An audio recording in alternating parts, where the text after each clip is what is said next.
Hey, what up, guys? It's Chris from the Glasshammer Gaming Yu-Gi-Oh channel. I get it right. Coming at you with a Spyral profile. Hope you like and enjoy. Oh, don't forget to hit that subscribe button if you enjoy it, but it really helps. Right, now onto the deck profile. Just a really bad change of angle, but we'll go through it. So we've got 3 Spyral drone. This is a must. Can't play the deck without it. It literally says stack the top 3 of your opponent's cards. It has got a quick effect where you can tribute it, target Spyral monster you control. It gains 500 attack for each card your opponent currently controls. So that can actually get you over Winder a lot of the time. It's a nice easy way to get out of Winder. And then it has got the effect of that you can banish it and a Spyral card from your graveyard, add Super Agent back to your hand, which is kind of nice. And then he's back, triple quick fix, let's go. Really broken card, just as a note on summon.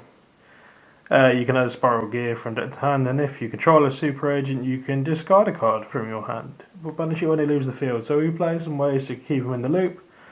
But this is your main guide to get going. We've got 3 Super Agent and the 1 Tough. So Super Agent can special summon himself out from your hand if you call the top card of your opponent's deck right, whether it's a monster, spell or trap. And then it specials itself, and then if it's special summoned by a Spyral effect, then you can pop a spell or trap your opponent controls. Tough doesn't special itself, but it is a once per turn, not a hard once per turn effect to call the top card of your opponent's deck right, and then target pop a card they control. This is great going second. A lot of times a better normal summon than drones is.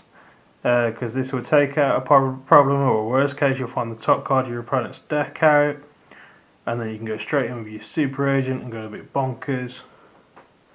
So yeah, it's pretty good. The 1 Spyral Sleeper for his pop ability, it's banish 3 Spyral cards from your grave, take 1 Spyral card you control and 2 cards your opponent, and up to 2 cards your opponent controls. Destroy them, and then if this card is destroyed by battle or card effect and sent to the graveyard, destroy as many cards you control as possible. And if you do, you special summon 1 Super Agent from your hand or deck. So you can really punish. Sleeper can punish Trap-Trix players really well, because if they evenly and you got no way to negate it, finishing on Sleeper is not that bad. Because if you can get Sarah to start cycling through their effects, you can clear the Sarah and the extender, and then you can take out the trap holder set as well. Because this will pop, then it summons out the Super Agent pop into the back row. Here's my own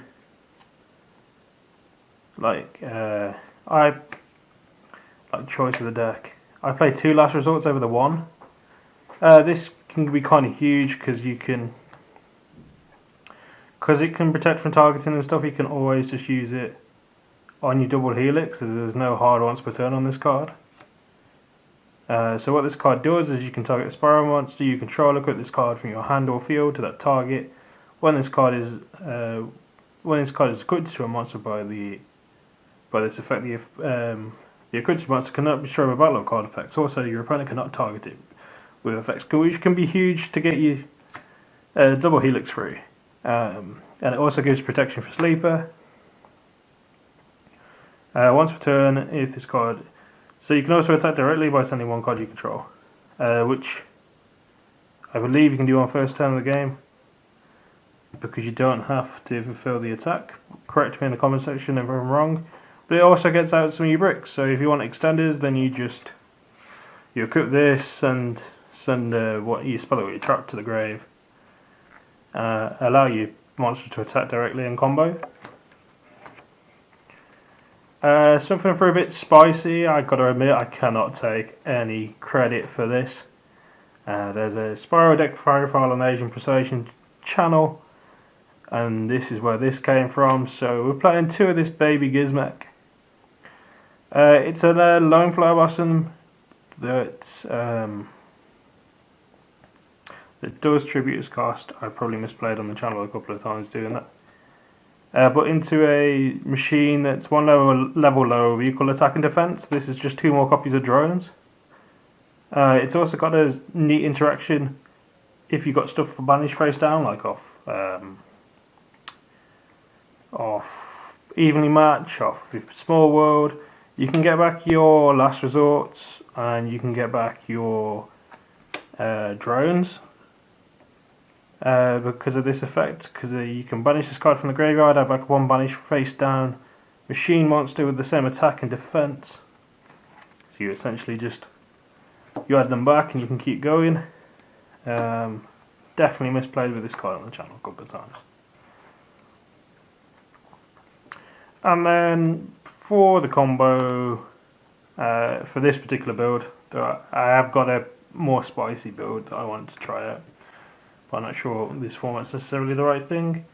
1-0 day, because if you've got the space for this, it just makes any deck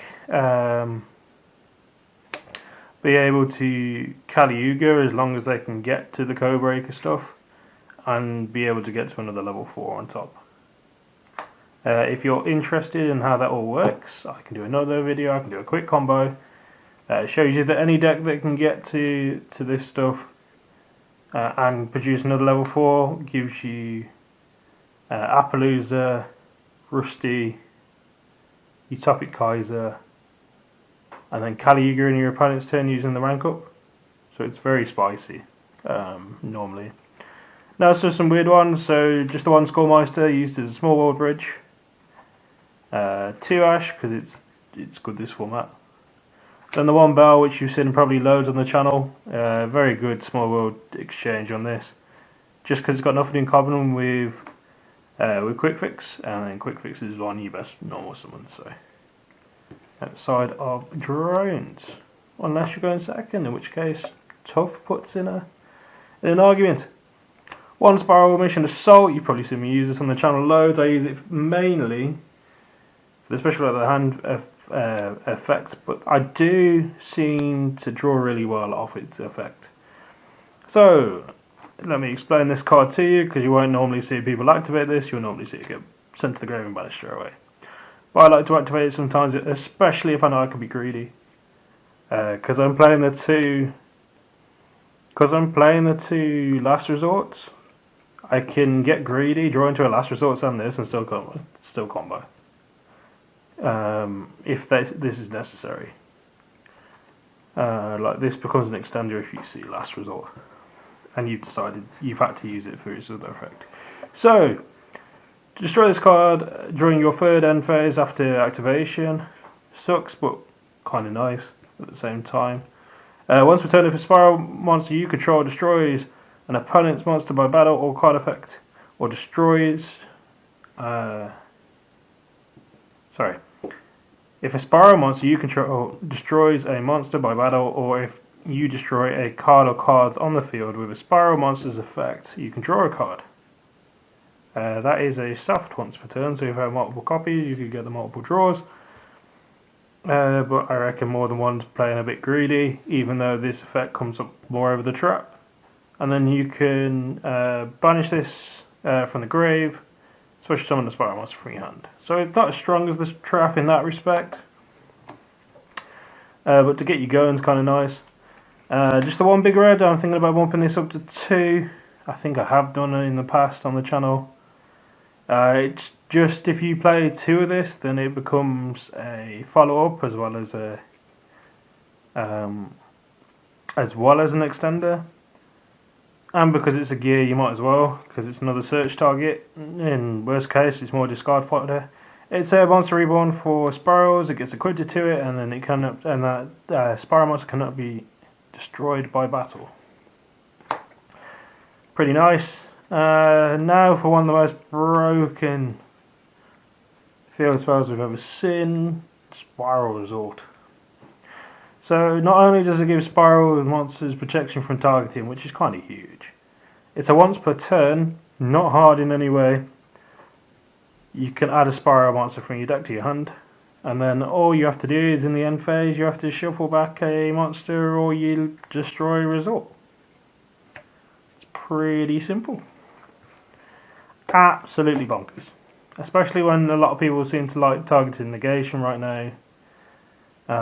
There's a load of niche things. You might see a silly thing I went for that if I had resort or last resort, then it would have been quite a funny game state. Right. Now because quick fix is at 3. Triple machine dupe. The card is bonkers if there's ever a target that's great for it. When there's ever a target that's great for this, the card is bonkers. It literally says summon 2 more quick fix or summon 2 more drones. So you can open this plus drones, get your combo. You can draw this mid combo, and if it's still live, then it's kind of nuts. It's just a silly card. 2 small boards. You might see on the channel sometimes I've played 3. This has changed between things.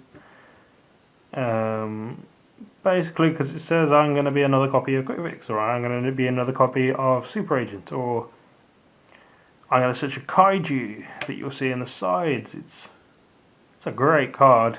It's just so sad that there's so much neg on it. Foolish burial goods. This is to dump your trap or your spell. Literally all it does to either get you started or extend through. It's kind of nice, not going to lie. Some power one-offs, so you got the terraforming, another copy of Resort, 1 for 1, another copy of Quick Fix. 1 for 1 plus any monster is full combo because you can search Quick Fix, search Drone, and then you're away you go. Foolish Burial can be an extender, which is kind of nice. Can get you going. It's a bit of a weird one to be honest, because it can get you going if you see this plus Super Agent or any card that counts as Super Agent, so tough as well. But it's not massive, but it can get you stuff back. I mean, if you top deck this and you've got one way to 1 name already, you can always dump the drones to then get the Super Agent back. Suddenly you're rebuilding, it's great. And then Rotor, because it says it's never got to be a Super Agent. Because your typical 2-card combo is drones plus Super Agent, and that's the safest way. Because then you know you top card of your deck to resolve a broken link monster. The one utility wire, I really like it. Allows you to stack your opponent's deck as an interruption. So if you control a Super Agent, you can target one face-up card your opponent controls, place it on top of the deck. And you can... this is a hard once per turn, which is really weird, but... There you go. I only ever play it 1. Doesn't extend or anything. Another personal choice, I'm playing 2 Mission Rescue. I always like it. If you draw 1, it's nice to always have your Foolish Burial Goods live. If you draw both and just have any way to start looping Quick Fix, well there you go. It's a silly card. I'll go through the effects real quick. It's got the same as a spell. You destroy this at the during your 3rd end phase after activation. And then it's typical thing of once per turn, target a Spyral monster in your graveyard, add it to your hand, and then you can banish this card from your graveyard, target 1 Spyral monster in your graveyard, special summon it. So it's not even that bad if you're stuck in a weird thing. Like if you shift to me and I've got this, then I'm not overly worried in a way, because I'll probably set up a board where I'm protecting the double Helix, because I know if the double Helix gets to another turn. So if you shift to me and I can't do loads, I'll try and dump everything into a double Helix plus last resort, and then I've always got this. Having it set makes it so that you might pop it Baguska, or if I just got a bad hand and have to sit and play Protect. Like if you open last, because there's no real way to get loads of stuff. Or you open just quick fix for some reason. Quick fix, search, last resort equipped, and set this face down. That way if they do clear your quick fix, you've got a quick fix back to your hand. And then for next turn, and then you can always use this to add back a combo extender during your turn. It's quite flexible to be fair, but 9 times out of 10 you're banishing it to get the res.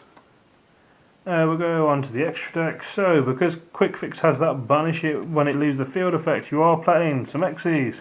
You're playing Sylvan Princess Sprite guaranteed, mainly for a mill effect, so you can detach one as cost, which is all we need.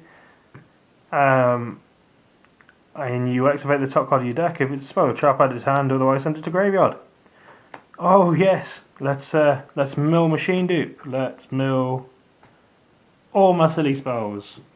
If I mill one of the traps, oh well, it's more discard fodder, because I'd probably just attach a quick fix from this, so it's discarding where you go. Sending a monster can kind of suck sometimes, but you got enough way to add back an important one that doesn't matter. And it can always mill you another quick fix, which is kind of nice. Because I can't find my Recite of Starling, I am playing the old school tech of Ghost Trick Dullahan. Again, gains 200 for each Go Trick you control, don't really care about that effect.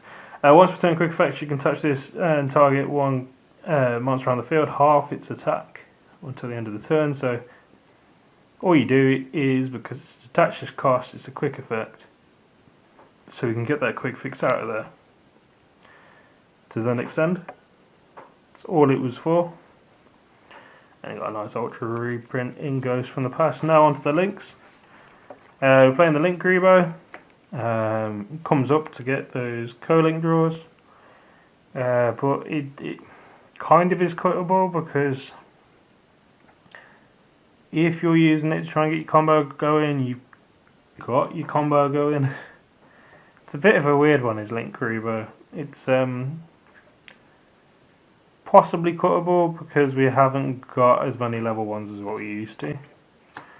2 double Helix. Absolutely silly card. Some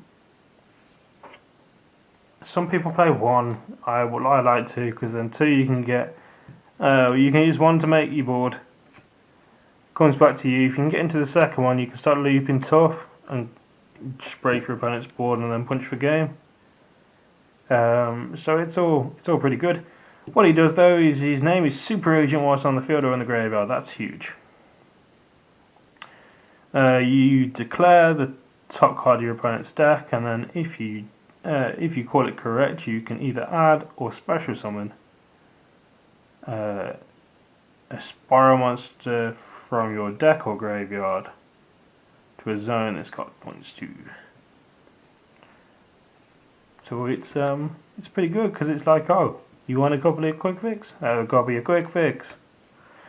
You do end up with games where you have to blind call this, and it can be like whether you get the combo or not. Because this one quick fix you the res, chuck it all together, you've got an Appaloosa. If you can get to the Codebreaker stuff after that, you're away. But it's a reason why this deck went a bit bonkers. Link's made it bonkers. This made it even more. That's why we had the Spyral problem. 1 barricade blocker. Honestly, semi-tempting. This is also, in my opinion, possibly a cuttable slot. You're not using it as much anymore. It used to be just the generic level 2 that gives you a discard, and it added back result in the end phase if you went through multiple copies. When you went through multiple copies. Back when Master Plan was legal and Souls came out, this was the go-to card, because you'd Souls or Master Plan, special summon, and then as long as you had a spell or trap, as long as you had the rescue, the trap, or any way to res the Master Plan, you could go into this, and then straight away you've got full combo before you even try, because Master Plan searches resort plus a Spyral monster, so you can search combo there. It's not as great these days. It does mean you don't have to pay the cost on resort to keep it up, but it's not It's not as good as what it once was. Phoenix, because it's good at clearing boards, and 9 times out of 10 it's going to be co-linked, and the protection from battle can come up. Allows you to use your Appaloosa a bit more freely. Cerberus to clear some of those pesky special summon monsters. Extra draw, we like to draw, and it gives the co-link can't be destroyed by card effects, which is kind of nice. We've got space, so we're playing the Unicorn. This is a must anyway. It's a nice targeted removal, and if we get to it as like an additional thing, we can start drawing multiple things in the opponent's turn. Griffin, you can make it as part of the combo if you go a bit nuts, and set anything random just to get another draw 9 times out of 10. But you can finish on Appaloosa, Tri-Gate this, and either Griffin or either Phoenix or Cerberus, depending on which side of the board you've comboed on, or maybe even a Super Agent. And there's Skill Drain like effect is kind of nice, but you don't make this loads. If you want another cuttable slot, I'd say that's probably it. Now for some broken cards. These Codebreaker cards, they are silly. Basically, if you can get the Virus, Virus can summon out the one from the main deck. You can summon out the 0 Day. Because to a zone link wants points to, so Spoils Sport Me, we are playing Appaloosa. Might as well. So the way this works is you summon Virus Swords from here, Virus Summoner, summon 0 Day from the deck, or from the graveyard, or from your hand. So it doesn't even matter if you draw it. 9 times out of 10, use it as discard fodder though if you do draw it. It's not worth. You let these away, make the Virus Breaker, and then the Virus Breaker summon back the both, and then what you do from here is up to you. It's pretty much how it all works. This has also got for relevant effects. This has got during the main phase you can destroy a spell and trap card your opponent control up to the number of linked Codebreaker monsters you control. So when you're doing this combo as well, you can go for it, and then you can kind of bait out up to 3 spell or traps. Because you summon this back, if it's allowed to resolve and bring back the other 2, then you might as well go after that back row. You don't overly care what it is because the deck can deal with most things, which is kind of nice. So yeah, and we're playing Appaloosa because it just says negate, and for these arrows, it's pretty good. It makes the combo. If you're super apparent to it, this comes out as you're technically use 6 summon. But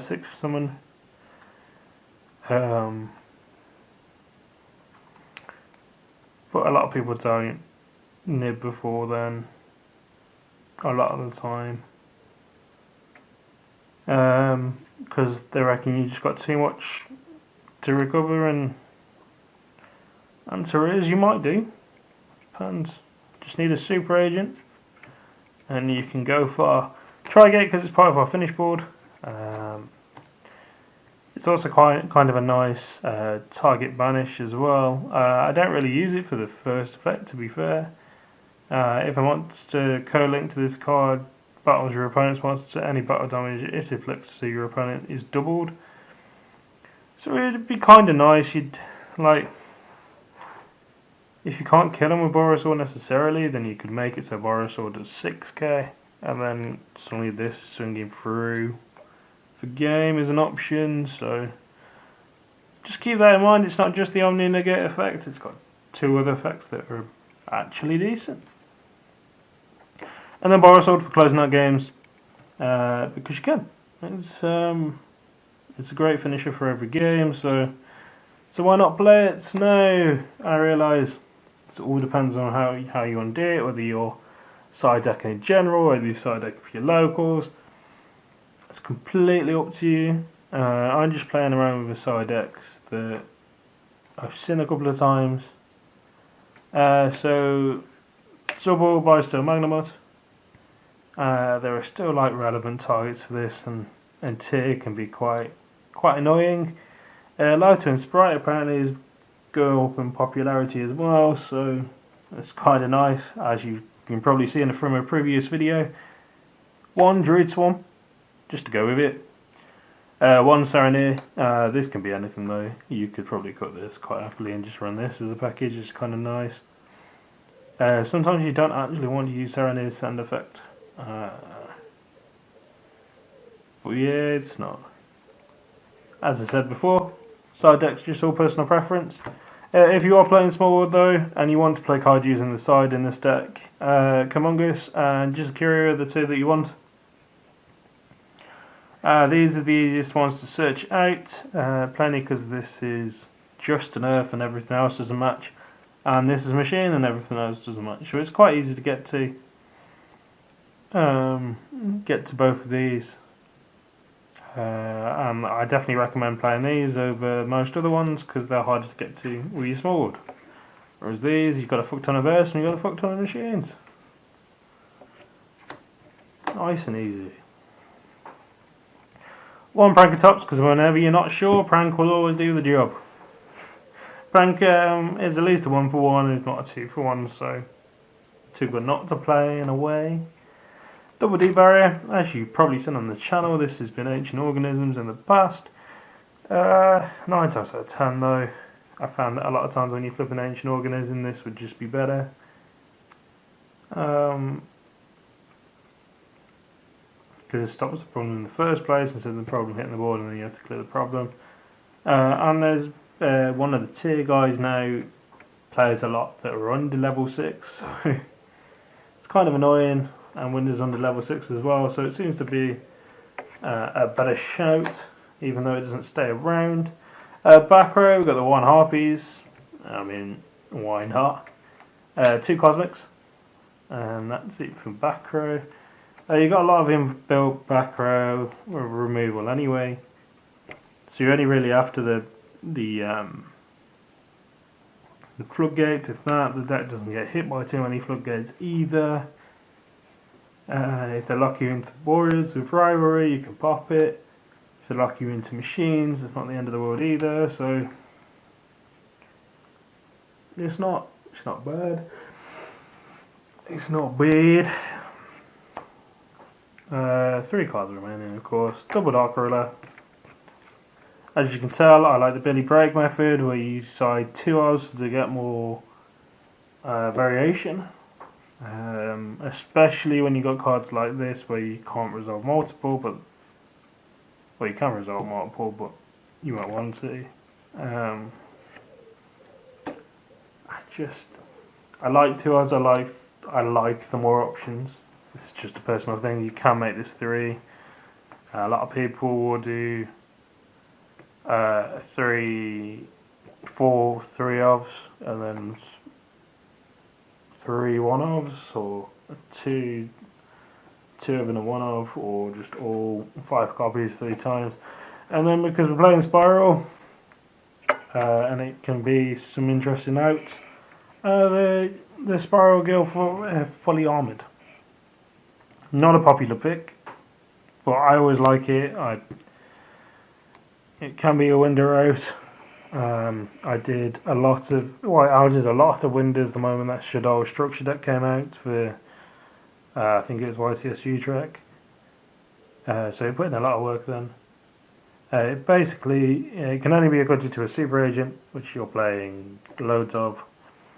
It gains 1,000 attack, and if it battles an opponent's monster, if it destroys an opponent's monster by battle, you can banish both the monster destroyed by this and one other card your opponent controls. When this card on the field is destroyed and sent to the graveyard, you can target 1 super agent in your graveyard, special summon it. So you can use it as an extender with Sleeper. Because if you've got it equipped, then you can pop it, summon a super agent back, keep going. But yeah, that's the deck profile. I hope you've enjoyed, and if you've enjoyed, please like and subscribe for more, and I'll hopefully see you next time. Bye bye for now.